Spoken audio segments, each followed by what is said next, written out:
Hi buddies, this is Haja ரஷ்யாவில் ஓல்கா கிரேட்ல இருந்து. இப்போ நம்ம எங்கே வந்திருக்கோம் பார்த்தீங்கன்னா Volgograd state technical university வந்திருக்கோங்க. ஸோ இதுதான் என்னுடைய யூனிவர்சிட்டி.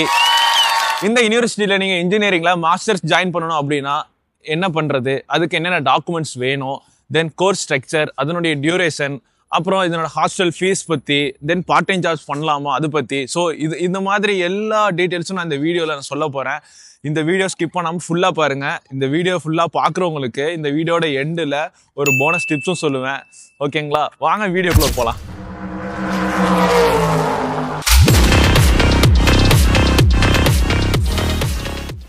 ஓகே கைஸ், நம்ம இப்போ பேசிக்ஸ்ல இருந்தே போகலாம், எல்லாருக்கும் புரியுற மாதிரி. ஃபர்ஸ்ட் பாஸ்போர்ட் ஒரிஜினல்ங்க. ஓகேங்களா, அந்த ஒரிஜினல் பாஸ்போர்ட்ல அதனுடைய எக்ஸ்பைரி டேட் ஒரு தடவை செக் பண்ணிக்கோங்க.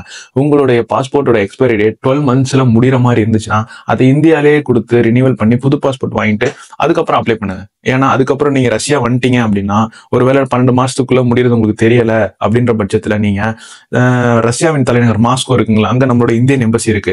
ஸோ நீங்க இங்க இருக்க சிட்டில இருந்து நீங்க அங்க போய் அப்புறம் அங்க அப்ளை பண்ணி அப்புறம் அது இந்தியா போயிட்டு திரும்ப வந்து புது பாஸ்போர்ட் வாங்கி திரும்ப ரெஜிஸ்ட்ரேஷன் பண்ணி, ஸோ இது நிறைய ஒர்க் இருக்குங்க இது விஷயமா.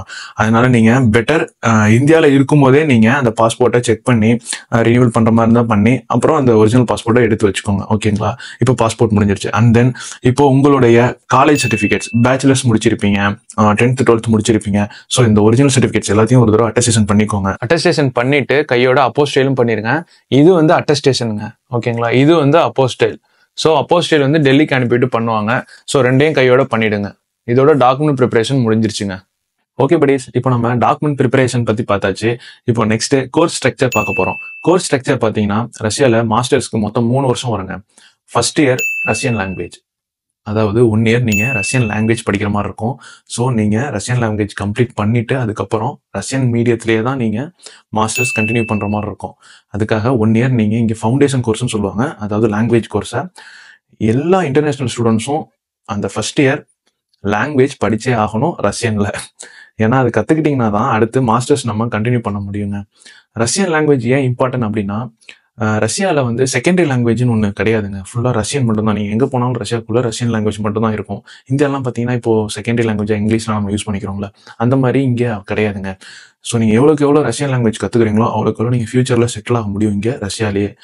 ஸோ நீங்கள் ஃபர்ஸ்ட் இயர் 1 yearங்க ரஷ்யன் லாங்குவேஜ் கண்டிப்பாக படிச்சாகணும். ஓகேங்களா, நீங்கள் 1 year கம்ப்ளீட் பண்ணதுக்கப்புறம் ரஷ்யன் லாங்குவேஜ் நீங்கள் படித்த கோர்ஸ் கம்ப்ளீட் பண்ண சர்டிஃபிகேட் நமக்கு தருவாங்க. ஸோ அந்த சர்டிஃபிகேட்ஸ் எடுத்துகிட்டு போய் ஃபர்தராக நீங்கள் உங்களுக்கு என்ன இன்ஜினியரிங்கில் என்ன உங்களுக்கு வேணுமோ, ஒரு மெக்கானிக்கலாக இருக்கட்டும், இல்லை ஒரு சிவிலாக இருக்கட்டும், ஒரு ஈஸியாக இருக்கட்டும், இந்த மாதிரி உங்களுக்கு என்ன குரூப்பில் இன்ட்ரெஸ்ட் இருக்கோ அந்த குரூப் நீங்கள் ஜாயின் பண்ணிக்கலாம். கிளாஸஸ்லாம் எப்படி இருக்கும் பார்த்தீங்கன்னா வீக்லி 2 to 3 classes இல்லை 3 to 4 classes இந்த மாதிரி தாங்க இருக்கும் மாஸ்டர்ஸ்ல. யூஜில டெய்லி இருக்கும் கிளாஸஸ், பட் பிஜில அப்படி கிடையாது. ஓகேங்களா, 3 to 4 classes இருக்கும். அப்படி கிளாஸஸ் இருக்கும்போது அதனுடைய கிளாஸ் ஹவர்ஸ் டியூரேஷன் பார்த்தீங்கன்னா 3 hours 2 hours இந்த மாதிரி தான் இருக்கும். ஸோ மாஸ்டர்ஸ் வந்து இந்த செட்டப்ல தாங்க இருக்கும். ஓகே buddies, இப்போ நம்ம ஃபர்ஸ்ட் டாக்குமெண்ட் ப்ரிப்பரேஷன் பார்த்தோம், அடுத்து கோர்ஸ் ஸ்ட்ரக்சர் பார்த்தோம். இப்போ எங்க ஸ்டே பண்ணலாம் அப்படிங்கிறத பத்தி பார்க்கலாம். நீங்க மாஸ்டர்ஸ் ஜாயின் பண்ணிட்டீங்க அப்படின்னா இங்க 2 ஆப்ஷன் இருக்குங்க. ஒன்று நீங்கள் ஹாஸ்டலில் ஸ்டே பண்ணலாம், அப்படி இல்லைனா வெளியில் நீங்கள் ரூம், ஃப்ளாட், அப்பார்ட்மெண்ட்ஸ் இந்த மாதிரி இருக்குது, அந்த மாதிரி எடுத்தும் ஸ்டே பண்ணிக்கலாம். அது உங்களுடைய அஃபோர்டபிலிட்டியை பொறுத்து இருக்குது. ஏன்னா ஹாஸ்டல் ஃபீஸ் பார்த்தீங்கன்னா மந்த்லி 1000 தாங்க வரும். பட் வெளியில் வந்து பார்த்தீங்கன்னா ஒரு ஃப்ளாட்டு 15,000லேருந்து 30,000 வரையும் இருக்கும். ஸோ உங்களால் அது எப்படிங்கிறத நீங்கள் வந்து பாருங்கள். பார்த்துட்டு அது உங்களுக்கு பிடிச்சிருந்தா ஹாஸ்டல் எடுத்துக்கோங்க, இல்லையா நீங்கள் ஃப்ளாட் எடுத்துக்கோங்க. தென் பார்ட் டைம் ஜாப்ஸ், நீங்கள் கிளாஸஸ் போயிட்டு ஃப்ரீயாக இருக்க டைமில் தாராளமாக பார்ட் டைம் ஜாப்ஸ் போகலாங்க. சரிங்களா, நீங்கள் பட் ஆனால் பார்ட் டைம் ஜாப்ஸ் வந்து எப்படி செலக்ட் பண்ணுறது, இதை நான் வந்து ஒரு தனி வீடியோவாக நான் ஷேர் பண்ணுறேன், நீங்கள் அதில் பாருங்கள். ஏன்னா இதில் கொஞ்சம் ரிஸ்க்லாம் இருக்குது. இப்போ வந்து இப்போ ஒரு டெலிகிராம்லேயோ ஒரு வாட்ஸ்அப்லேயோ பார்ட் டைம் ஜாப் வருது, டெலிவரி ஜாப்ஸ் வருது. நீங்கள் ஒரு ஆர்டர் வந்து ஃபினிஷ் பண்ணாலே 10,000 15,000 20,000 இந்த மாதிரிலாம் வந்து ஒரு மெசேஜ் வரும். நம்ம இன்கம்க்கு ஆசைப்பட்டு அதில் போனோம்னு வைங்களேன், அவங்க கொடுக்குற ஒரு டெலிவரி பொருள் வந்து மேபி ஏதாவது போதைப் பொருளாக இருக்கலாம், இந்த மாதிரி திங்ஸாக இருக்கலாம், உங்களுக்கு என்னன்னு தெரியாது.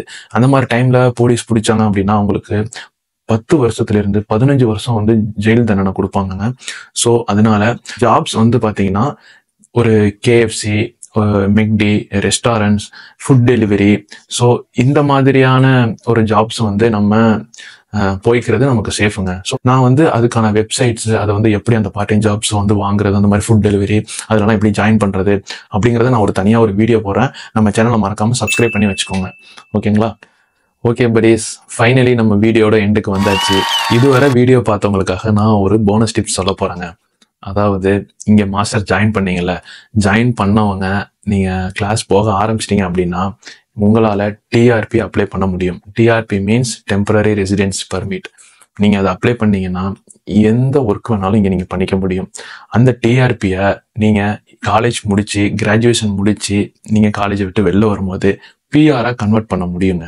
கண்டிப்பாக முடியும். நீங்கள் ரஷ்யாவில் செட்டில் ஆக முடியும். அந்த டிஆர்பி, பிஆர் இதெல்லாம் எப்படி அப்ளை பண்ணுறது அப்படிங்கிறத நான் இதுக்கப்புறம் வரக்கூடிய வீடியோஸில் நான் சொல்கிறேன். ஓகே buddies, இது வரைக்கும் நான் சொன்ன இன்ஃபர்மேஷன்ஸ் எல்லாம் உங்களுக்கு யூஸ்ஃபுல்லாக இருக்கும்னு நினைக்கிறேன். இது இல்லாமல் உங்களுக்கு வேறு எதுவும் சந்தேகங்கள் இருந்தால் நீங்கள் இந்த வீடியோவில் கமெண்ட் பண்ணுங்கள். நான் பார்த்துட்டு உடனே உங்களுக்கு ரிப்ளை பண்ணுறேன். மேலும் இது போன்ற தகவல்களை தெரிந்து கொள்ள நம்ம சேனலை லைக் பண்ணுங்கள், ஷேர் பண்ணுங்கள், சப்ஸ்கிரைப் பண்ணுங்கள். மறக்காமல் அந்த பெல் நோட்டிஃபிகேஷனை ஆன் பண்ணி வச்சுக்கோங்க. பாய்.